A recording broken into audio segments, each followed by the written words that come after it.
আসসালামু আলাইকুম। শুরু করছি পরম করুণাময় আল্লাহর নামে। আরিয়ান এগ্রোর 12 নম্বর এপিসোডে আজকে আপনাদের সাথে আলোচনা করব গরুর পাতলা পায়খানা হলে কি কি ওষুধ দিতে হয়। খাওয়ার সমস্যার কারণে অনেক সময় গরুর পাতলা পায়খানা হয়, যেমন অনেকে আমরা আমরা গরুর ঘাস কি কি আমরা নির্বাচন করব, যেমন গরুর হেলেঞ্চা শাক, আমাদের আঞ্চলিক ভাষায় এটাকে হেসি শাক বলা হয়। এই হেলেঞ্চা শাক যদি গরুকে খাওয়ানো হয়, যে গরুগুলোর ডাইজেস্টিভ ক্ষমতা কম, ওই গরুগুলোর পাতলা পায়খানা হয়, একেবারে ডায়রিয়ার মতো হয়, পেটে গ্যাস হয়। এই এই সমস্যার জন্য আমার এই বড় গরুটা, এটা আপনার ডাইজেস্টিভ ক্ষমতা কম, এই গরুটার পাতলা পায়খানা হয়েছে। এটাকে আমি ট্রিটমেন্ট হিসাবে দিয়েছি এলটিমেট 2টা, এবং একটা বোতলের ভিতরে গুলিয়ে জাইমোবেট খাওয়াই দিয়েছি।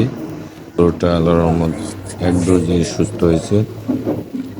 আশা করি আমার ভিডিওতে অনেক কিছু আপনাদের শেখার মতো আছে। আমি যেই বিষয়গুলো জানি, যে বিষয়গুলো অভিজ্ঞতা আমার আছে, সেই অভিজ্ঞতাগুলো আপনাদের সামনে আমি শেয়ার করি। গরু যখন আমি প্রথম শুরু করছিলাম, আসলে আমার গরু সম্পর্কে একেবারে আইডিয়া ছিল না। এখন আস্তে আস্তে আইডিয়া হইতেছে, আপনাদের সামনে আমি শেয়ার করি। যেমন প্রথম যে গরুটা আমি কিনছিলাম সেটা ছিল আপনার করসের গরু, লিস্টে ফ্রিজিয়ান জাতের ওই গরুটা আপনার কনসিভ করতো না। কনসিভ না করার কারণে ওই গরুটা আমি বিক্রি করছি। ওটা বিক্রি করে এই 2টা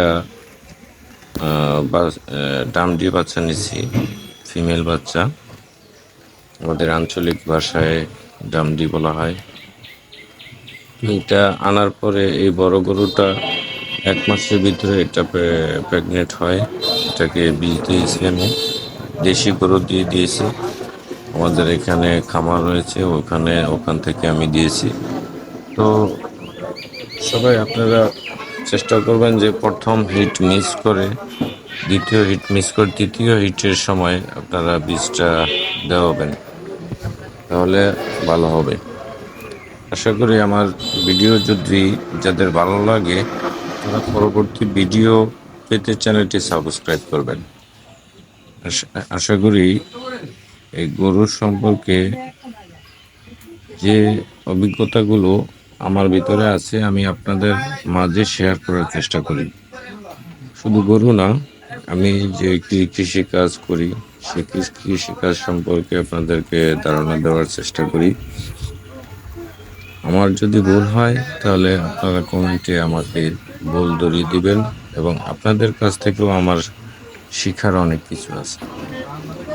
একটা মানুষ যে সব কিছু জানে তা। তো আমি ছোট পরিসরে শুরু করছি। যাদের টাকা পয়সা বেশি আছে তারা বড় পরিসরে শুরু করবেন, তবে চেষ্টা করবেন ছোট থেকে বড় হওয়ার। ছোট যে গাছ